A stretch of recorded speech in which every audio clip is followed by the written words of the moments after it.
अभी अभी मैं नेटफ्लिक्स पर एडोलेसेंस देखा और मेरे दिमाग में ये सवाल आ रहा था कि क्या सोशल मीडिया का कंटेंट इस लेवल का नेगेटिव इम्पैक्ट डाल सकता है इंसान के दिमाग में कि एक 13 साल का बच्चा ही अपनी स्कूलमेट का मर्डर कर दे।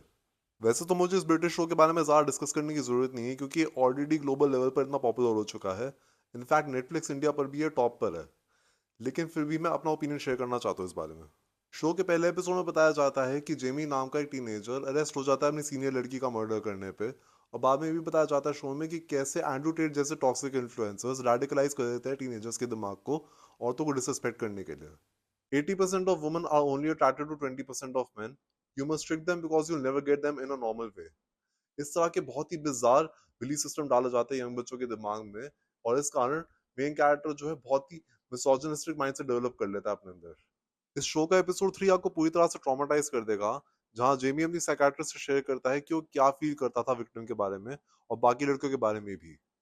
और जब उस लड़की ने उसको रिजेक्ट किया, तब कैसे जेमी के मन में एक टाइटलमेंट पैदा हो जाती है जिसके बाद वो उसका मर्डर कर देता है। टेक्स्ट इमोजी से लेके सोशल मीडिया पर चल रहे रेड पिल कंटेंट तक जैसी छोटी मोटी चीजें हैं जिसका पेरेंट्स को ध्यान रखना पड़ता है कि वो उनके बच्चे का ब्रेन वॉश ना कर दें। लेकिन उनके लिए हमेशा वो ध्यान रखना पॉसिबल नहीं होता। इस बारे में भी डिस्कस किया गया है अच्छे से शो में। अवन कूपर जिसने जेमी का कैरेक्टर प्ले किया है, बहुत ही कमाल की रेंज दिखाई है बच्चे ने अपनी एक्टिंग में। लगे ही रहा था कि ये लड़का पहली बार कैमरा के सामने एक्टिंग कर रहा था, खासकर कि एपिसोड 3 में। मेरे हिसाब से उनके अलावा कोई भी और एक्टर एमी अवार्ड डिजर्व नहीं करता इस साल। टेक्निकल चीज़ों की बात करूँ तो चारों एपिसोड्स ही सिंगल टेक में शूट किए गए हैं, जो कि एक बहुत ही इंटेंस और ग्रिपिंग एक्सपीरियंस देते हैं ऑडियंस को। मैं तो थोड़ी देर के लिए ये सोच रहा था कि एक्टर्स ने इतनी देर एक्टिंग करके कैसे ली थी इस शो में। In short, it's a very well made show. Parents और बच्चे जरूर देखें इसको नेटफ्लिक्स में साथ में बैठकर।